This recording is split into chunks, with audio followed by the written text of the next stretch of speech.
Sveiki, skolēni! Šodien mums ir pēdējā mācību stundā. Lai vasaras brīvdienās aizritētu aizraujoši, es jums sagatavoju grāmatu sarakstu, kas būs jāizlasa vasaras laikā. Ceru, ka jums patīk šīs grāmatas. Tiksimies pēc brīvdienām!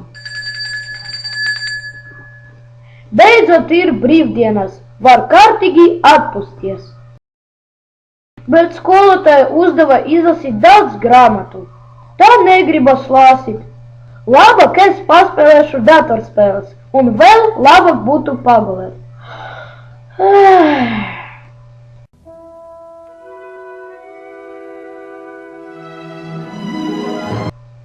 Mani sauc Mio.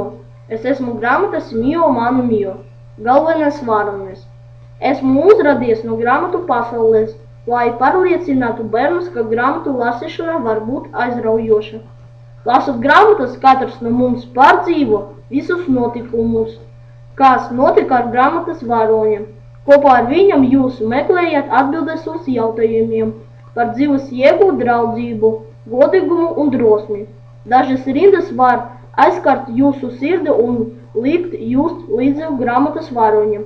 Tas nozīmē, ka jūs nekļūsiet līdzīgi manas grāmatas varonim, ļaunajam bruņiniekam, kādu, kuram sirds bija no akmens, jo tik grūti dzīvot, ka tev ir akmens sirds, kura nespēj jūsu citu sāpes un prieku. Uz redzi! Cik dīvains sapnis! Tagad es sapratu, ka lasīt grāmatas ir interesanti. Noteikti izlasīšu visas grāmatas, ko ir uzdevusi skolotāja.